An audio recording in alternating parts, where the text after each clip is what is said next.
안녕하세요. 저는 서울에서 네일샵을 운영하고 있는 34살 여성입니다. 몸이 여러 개여도 모자랄 만큼 바쁜 일상을 보내고 있지만 샵에서나 집에서 자기 전에 항상 사연 채널을 챙겨 듣곤 한답니다. 제가 하는 일이 사람들을 상대하는 일이다 보니 이런저런 대화를 많이 하게 되는데 사연 채널을 들으면서 많은 공감과 위로가 되더라고요. 같이 화도 냈다가 울고 웃는 많은 사연에 제 사연도 보내보면 어떨까 싶어 이렇게 글을 쓰게 되었네요. 제가 여러분에게 들려드리고자 하는 이야기는 저희 시댁 이야기인데요. 불과 2년 전에 일어났던 일이라 아주 생생하기 때문에 여러분에게 많은 공감이 될 것 같아요. 현재 저는 시댁과 모든 인연을 끊었습니다. 당연히 남편과 이혼도 했고요. 그 일로 인해 저는 서로 간의 신뢰와 믿음이 정말 중요하다는 걸 깨닫게 되었거든요. 그리고 평생 내 편이 될 것 같았던 남편은 절대로 내 편이 될 수 없다는 것도 알았어요. 오로지 저만을 위해주고 아껴주는 사람은 저희 부모님밖에 없다는 것도요. 어떻게 된 사연인지 궁금하지 않으세요? 그럼 지금부터 사연을 시작하겠습니다. 저는 본디 여유가 있는 집안의 막내딸로 태어났어요. 대기업까지는 아니지만 이름을 대면 알만한 중견기업체를 운영 중이신 부모님 밑에서 남들이 하는 거 다 하며 원하는 것은 언제든지 할 수 있는 부유한 가정에서 자랐죠. 흔히들 저보고 금수저라고 하더군요. 아버지는 사람을 사귀는 데 있어서 돈으로 그 사람을 평가하면 안 된다는 생각을 가지고 계세요. 제가 넉넉하게 자랄 수 있던 이유는 다른 사람의 희생이었기 때문이라며 늘 감사하는 마음으로 살아야 한다고 하셨어요. 돈에 얽매여 사람을 평가하고 세상을 살아가다 보면 언젠가 다 나에게 되돌아와 이득될 것이 없다며 꾸준히 기부도 하고 계시고 그만큼 투명한 경영을 하고 계십니다. 작년에는 2030 세대들이 다니고 싶어하는 기업 1순위 우수기업으로 선정되어 표창도 받으셨어요. 그만큼 자신이 하는 일에 항상 자부심을 갖고 계셨어요. 그렇다고 남들에게 과시하거나 집안 자랑을 하는 그런 행동은 하지 않으셨어요. 저 또한 주변 사람들에게 제 집안에 대해 이야기를 하거나 하는 걸 좋아하지 않았어요. 고등학교 때 마음이 잘 맞는다고 생각했던 친구에게 이야기를 했더니 온갖 불쌍한 척을 하며 저에게 돈을 뜯어내려고 했던 안 좋은 일을 겪었거든요. 아무튼 그런 아버지 밑에서 자란 저와 제 오빠들은 아버지를 롤모델로 삼기도 했어요. 그만큼 존경하고 끊임없이 저희에게 배움의 가치를 주시는 분이니까요. 오빠들과는 나이 차이가 제법 나다 보니까 집안의 사랑을 한 몸에 받으며 살았는데요. 혹여나 제가 건방져지거나 버릇이 없어질까봐 오히려 어머니가 저를 더 엄하게 키우셨어요. 매번 잘못을 해 어머니에게 혼이 나면 아버지가 달래주기 바쁘셨죠. 오빠들은 아버지와 함께 회사를 운영 중인데 저는 조금 독특했어요. 저만의 사업을 하고 싶었고 제가 가장 관심 있어 하고 좋아하는 일을 하고 싶었죠. 어머니도 처음에는 아버지 회사에서 일을 배우며 좋은 집안으로 시집가길 바라셨지만 제가 스스로 아르바이트를 하며 원하는 학과로 진학하겠다며 대학 등록금을 모았는데 그 모습을 보고 결국 제 뜻에 따라주셨어요. 어려서부터 꾸미는 것에 관심이 많았기에 저는 미용학과로 진학하게 되었고 정말 열심히 대학을 다녔습니다. 누군가 알아주길 바라는 마음이 아닌 정말 내가 좋아하는 일이었기에 대학을 졸업하고 미용실에서 막내로 일하며 혹독한 세월을 견뎠죠. 그렇게 시간이 흐르고 미용실에서 일하게 된 지도 5년이라는 세월이 흘렀어요. 저는 실장이라는 직급을 달게 되었고 신입 직원들의 교육을 담당하게 되었죠. 별도로 학원을 다니며 공부를 할 만큼 네일아트 분야에도 관심이 많았어요. 언젠가는 저만의 샵을 차릴 생각을 하며 하루하루 열심히 살았답니다. 그러던 어느 날이었어요. 한 방송국에서 아나운서를 뽑는 오디션 프로그램에 헤어와 메이크업을 담당해달라는 협찬 의뢰가 들어왔어요. 설레는 마음으로 몇몇의 직원들과 입사 동기인 차 실장과 함께 새로운 일을 하게 되었죠. 거기서 전 남편을 만나게 된 거였어요. 전 남편은 아나운서 지망생으로 오디션 프로그램에 출연 중인 사람이었습니다. 키도 크고 훤칠한 외모, 말끔한 정장까지 뭐 하나 빠짐없는 사람이었죠. 누구나 좋아할 법한 호감형 외모였습니다. 지금 당장이라도 뉴스에 나와도 괜찮을 것 같았죠. 그렇게 몇 개월을 오며 가며 일을 하다가 오디션 프로그램이 끝나갈 무렵 방송국에서 저희 팀과 최종 후보에 오른 오디션 참가자들에게 고생했다며 회식을 시켜주었죠. 그 자리에서 서로 인사를 주고받으며 이야기를 나누게 되었어요. 술도 한잔하면서 분위기가 무르익어갔고 먼저 귀가한 사람들을 제외하고 마음이 맞는 사람끼리 한 잔 더 하자며 저와 남편을 포함한 몇몇은 칵테일바로 자리를 옮겼죠. 그렇게 도란도란 이야기를 하는데 남편이 먼저 말을 걸더라고요. 한나 씨라고 했죠? 오디션 처음 시작할 때부터 봐왔는데 한나 씨는 이 직업이 되게 잘 어울리시는 것 같아요. 상당히 매력적인 분이라고 생각했어요. 아, 제 이름을 말씀 안 드렸네요. 제 이름은 김우혁이라고 합니다. 그렇게 말씀해 주시니 감사하네요. 저도 이렇게 큰일을 해본 건 처음이라 많이 긴장했었는데 어느새 거의 끝이 다가왔네요. 많이 아쉬우시겠어요. 이제 최종 결과만 남았으니 떨리기도 하고 그동안 고생했던 게 스쳐 지나가네요. 하나 씨도 고생 많으셨어요. 우리 이것도 인연인데 연락처나 교환할까요? 보니까 나이도 비슷한 것 같은데 종종 만나서 밥도 먹고 커피도 한잔해요. 그렇게 남편과 연락처를 주고받으며 친구 사이가 되었어요. 남편과 저는 동갑이었고 오디션 프로그램을 같이 하며 친해지게 되었죠. 그렇게 한 달 정도를 연락하며 사적으로 만나는 횟수도 늘어가고 호감이 생길 때쯤 남편의 고백으로 저희는 연인 사이가 되었습니다. 지금 생각해보면 그때 남편에게 호감을 가졌던 것 자체가 정말 후회가 됩니다. 남편은 오디션 프로그램에서 최종 3인으로 선정되었고 아나운서로서 첫 발걸음을 내딛게 되었어요. 저는 진심으로 남편을 축하해 주었죠. 그런 남편은 어느 정도 자리를 잡으면 저에게 프로포즈를 하겠다며 미래를 약속했습니다. 2년 정도의 시간이 흘렀고 서른을 앞두고 있던 시기였어요. 남편은 나이도 나이인지라 이제 결혼을 생각해보면 어떻겠냐고 말하더군요. 드라마에서 보는 것처럼 화려한 프로포즈가 아니었지만 오히려 소소한 그 한마디가 저에게는 더 큰 감동이었어요. 서로 사랑했기 때문에 저는 승낙했고 며칠 뒤 양가 집에 인사를 가기로 했죠. 먼저 ABC댁으로 인사를 가게 되었어요. 긴장이 되는 탓에 손에는 땀이 났습니다. 평소 사치를 잘 부리지 않는 탓에 나름 고급스러운 원피스를 입고 애비 시어머니가 좋아하실 만한 머플러와 고급 한우 세트를 사서 갔죠. 남편의 집은 평범한 집안이었습니다. 30평 정도 되는 아파트에 아기자기하게 꾸며진 집, 그리고 공무원 출신이신 시아버지는 내년에 정년퇴직을 앞두고 계셨고 대학을 다니는 나이 차이가 조금 나는 남동생이 있었죠. 애비 시어머니는 여느 집과 다름없는 가정주부셨어요. 저를 위아래로 훑어보시더니 조금 떨떠름한 표정으로 말씀을 하시는 겁니다. 미용실 다닌다고? 우리 아들이랑 어떻게 만났어? 결혼할 여자가 생겼다기에 있는 집 자식이겠거니 했는데 고작 미용사라니. 아가씨, 집은 어디야? 부모님은 뭐 하시는 분이고? 네, 저희 부모님은 사업을 하고 계세요. 저는 제 직업에 상당히 만족합니다. 제가 좋아하는 일이고 가치 있는 일이라고 생각하니까요. 어머니도 시간 되시면 저희 샵에 오셔서 머리도 하시고 그러세요. 제가 예쁘게 해드릴게요. 그까지 미용실이 뭐 대단하다고. 그거 아가씨가 차린 게 아니라 직원으로 있는 곳 아니에요? 내가 무슨 면목으로 그런 데 가나.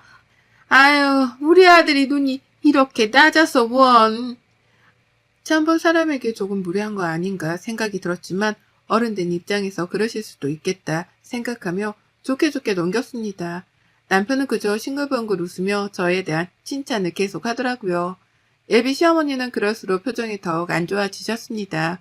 보는 제가 다 민망하더라고요. 예비 시아버지는 점잖으신 편이었고 말씀이 별로 없으셨어요. 우리 집안이 어떤 집안인데 우리 아들이 좋다니 내가 더 이상 말은 안 하겠지만 결혼하겠다는 그 의지가 참 가상하네. 나는 못 믿었겠지만 우리 아들이 좋다고 하니까 봐주는 거예요. 에이 엄마 자꾸 그런 소리 한다. 우리 한나가 어디가 어때서 그래. 나도 잘난 거 하나 없는데 뭘. 그렇게 말하면 한나가 섭섭해하지. 우리 잘 살게 엄마. 남편은 뭐가 그리 좋은지 헤헤거리며 넉살 좋게 예비 시어머니의 비위를 맞춰줄 뿐이었어요.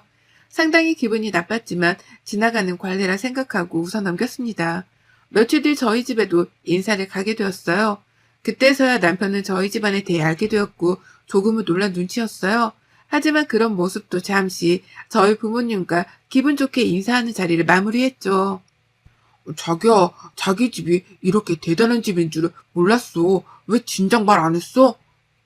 솔직히 어느 정도 살 거라 생각은 했는데 이 정도일 줄은 몰랐어. 자기네 집 정말 좋다. 대단하다. 미리 말 못해서 미안해. 우리 집 이야기를 일부러 하고 다니는 스타일도 아니고 그렇게 대단한 집안도 아닌 거 뭘. 우리 집도 여느 평범한 집이랑 다를 바가 없는 거? 아니야, 그럴 수도 있지 뭐.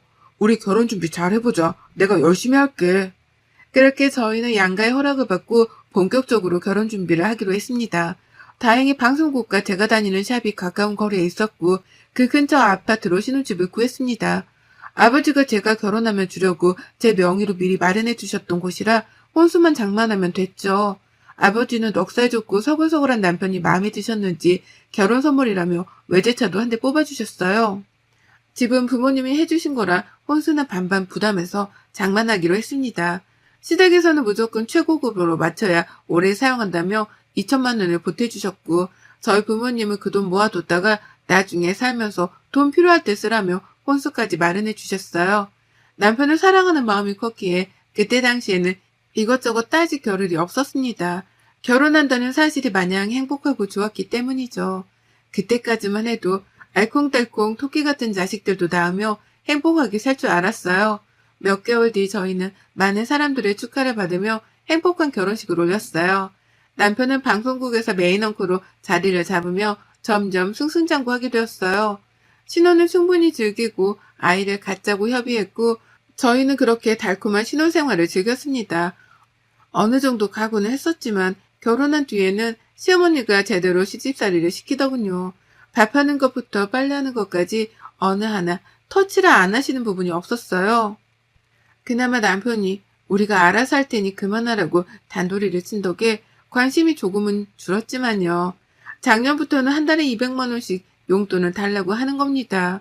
시아버지가 올 초에 정년퇴직을 하셔서 연금을 받긴 하지만 아직 대학생인 시동생이 있었고 시아버지 연금으로는 학비도 부족하고 생활이 빠듯하겠거니 생각해서 그러려니 했어요.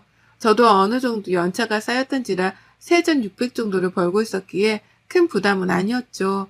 하지만 시간이 지날수록 요구가 과해지기 시작했습니다. 알아서 용돈도 챙겨드리고 여행도 보내드리고 또 한 번은 동창 모임을 하는데 체면이 안 선다고 하셔서 고급 호텔 식당을 예약해 드리기까지 했어요.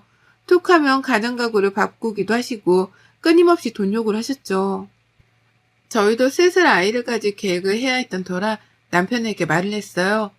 우리 이제 곧 아이도 가지고 해야 할 텐데 지금 이대로라면 지출이 너무 심해서 무리가 될 것 같아. 아이 가지고 그러면 나도 오래 일 못할 텐데 조금 개선이 필요하지 않을까? 자기가 어머니한테 잘 말씀드려봐. 그런데 제가 저런 말을 하니 남편의 표정이 심각하게 굳어지는 겁니다. 그러면 자기네 가족 굶어 죽으라는 거냐며 흥분을 해서 이야기를 하는 거예요. 그러면서 저한테 이런 이기적인 생각을 하는 여자인 줄 몰랐다면서 화를 내는데 매우 당황스럽더군요. 저희가 돈을 못 버는 것도 아니고 물론 뒤에서 도와주는 부모님들도 계시지만 결혼이 저희를 위한 일이지 어느 한쪽을 책임지려고 하는 것은 아니잖아요. 저는 저희의 행복이 가장 중요시 되어야 한다고 생각하는데 제가 그렇게 이기적인 생각을 한 건가요? 그렇게 얼토당토 않는 말을 하길래 결국 남편과 싸웠어요. 서로 화가 풀릴 때까지 말을 섞지도 잠을 같이 자지도 않았어요. 남편은 야근을 핑계로 늦게 들어오는 날이 잦아졌고 새벽에 방송을 해야 한다며 숙직실에서 잔다는 말로 아예 들어오지 않는 날도 있었습니다. 의심하지 않았어요.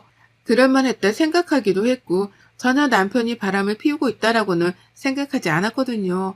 어느 날 모처럼 쉬는 날이어서 시어머니께 맛있는 것도 사드리고 백화점도 가서 선물도 사드려야겠다고 생각하고 연락을 드렸는데 받지 않으시는 거예요. 저는 무슨 일이 있나 하고 시아버지께 연락을 드렸으나 도통 연락이 되지 않았고 그렇게 혼자만의 시간을 보내고 있었죠. 그런데 점심이 지났을 무렵 시동생에게 전화가 오는 게 아니겠어요. 평소 연락을 잘 주고받지 않았던 터라 갑자기 연락을 해오는 게 의아했습니다. 형수님, 혹시 지금 어디세요? 지금 형이랑 같이 있어요? 엄마랑 혹시 호텔에 계세요? 제가 잘못 본 건가 해서 연락드려요. 네? 저는 지금 집에 있는데, 도련님, 무슨 말씀이세요? 천천히 해보세요. 아니, 형수님, 제 말 놀라지 말고 잘 들으세요. 제가 혹시나 하고 연락드린 건데, 아무리 생각해도 이건 아닌 것 같아서 말씀드려요. 형 만나는 여자 있는 것 같아요. 제가 함부로 꺼낸 말은 아니지만, 저는 처음에 형수님이랑 엄마랑 셋이 있는 줄 알았는데, 제가 학회 행사가 있어서 호텔에 왔는데, 모르는 여자랑 형이랑 있는 거예요. 아는 척은 안 했는데 말씀드려야 할 것 같아서요. 시동생의 갑작스런 전화에 저는 오만 가지 생각이 다 들더군요. 그동안 남편의 행동이 수상쩍게 느껴지기 시작했어요. 그렇게 시동생과의 통화를 끝내고 남편이 오기만을 기다렸어요. 남편이 잠든 틈을 타 휴대폰을 몰래 보려고 했습니다. 평소에 잠금을 해두지 않아서 보기 수월했어요. 휴대폰 메신저를 통해 본 대화 내용은 아주 가관이더군요. 서로 보고 싶어 안달난 애틋한 연인이 따로 없었어요. 저는 재빨리 그 여자의 연락처를 저장했고 남편이 그 여자와 나눈 대화를 캡처해 제 휴대폰으로 전송시켰습니다. 그리고는 보지 않은 척 캡처한 내용을 삭제했고 내색하지 않기로 했죠. 남편에 대한 배신감과 분노가 하늘을 찔러 당장이라도 패버리고 싶었지만 좀 더 확실한 증거가 있어야 했어요. 저는 그 길로 그 내연녀에게 연락해 만나자고 했습니다. 다음날 근처 카페에서 그 여자를 기다렸어요. 그쪽이 이한나 씨? 반가워요. 김유정이라고 해요. 단도직입적으로 말할게요. 우리 오빠랑 헤어지세요. 어차피 애도 없는데 이혼이 흠도 아니고 오빠가 말하기 전에 이런 기회가 찾아오네요.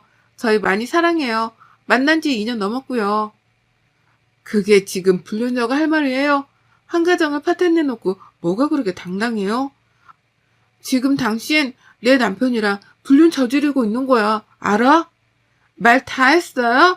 보니까 쥐뿔도 없어 보이는데 우리 오빠 그만 놔줘요. 어울리는 짝이랑 살아야지. 오빠 돈 보고 결혼했어요? 우리 오빠가 돈이 좀 많긴 하지. 그래도 이건 아니죠. 서로 사랑하는 사람끼리 어울리는 사람끼리 살아야 하는 거예요. 헤어지세요. 나 참. 그 사람이 그래요? 자기 돈 많다고? 그 남자가 입고 있는 옷, 차, 돈 그거 다 내 건데 말 안 했나 봐요? 꼴에 자존심이 있어가지고 나도 다른 여자랑 몸쏟고 바람피운 남자랑 더 이상 못 살아요. 가진 게 얼마나 있으려나? 그쪽 소원대로 놔줄 테니 행복하게 잘 살아봐요. 말은 좀 통하네. 돈은 없어도 자존심은 있나 보죠?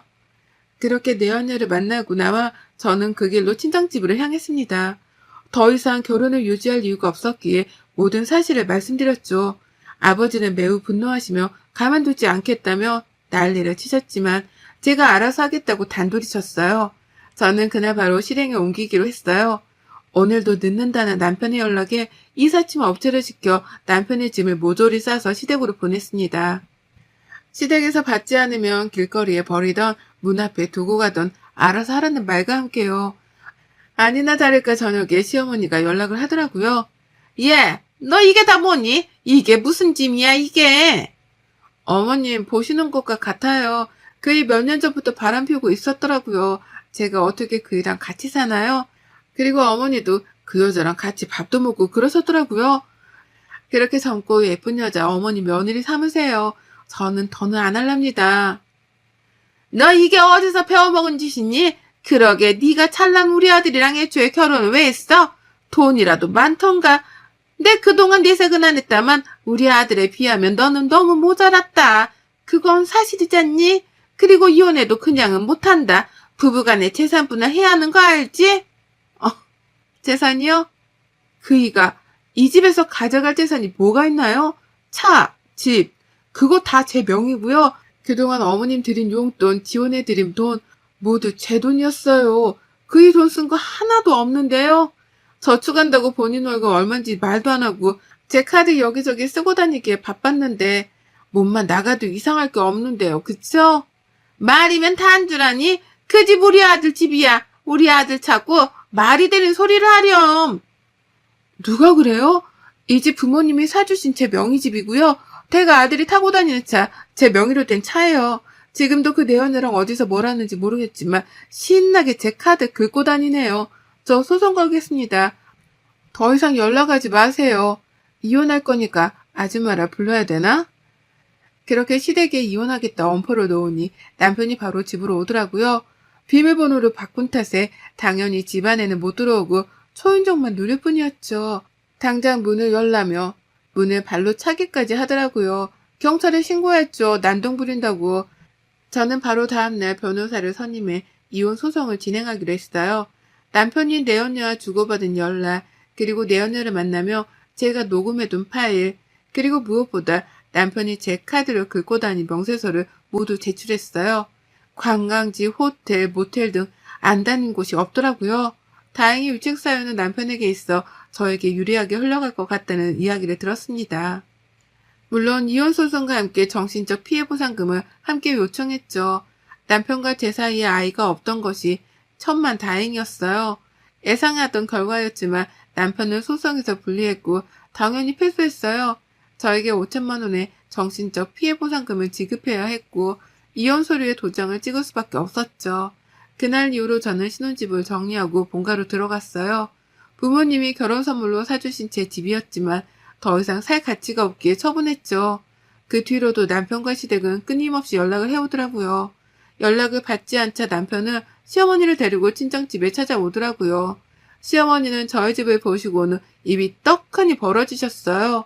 아버지는 저에게 가만히 있으라고 하시더니 직접 상대하시겠다며 나가셨어요. 사부인, 마지막 사람 된 도리로 좋게 말할 때 돌아가세요. 좋게 그 정도로 마무리한 거지. 내가 직접 나섰으면 당신들 뼈도 못 추렸어. 김서방, 자네도 이러는 거 아니시대. 자네 인성 하나 보고 내 아들 갖다 그렇게 잘 대해줬건만 이렇게 사람 뒤통수를 치나? 지금 돌아가지 않으면 내 무슨 수를 써서라도 자네 밑바닥 생활이 뭔지 보여줄 것세. 그렇게 무섭게 정색을 하시며 호통을 치자 남편은 즐겁하며 집으로 돌아갔습니다.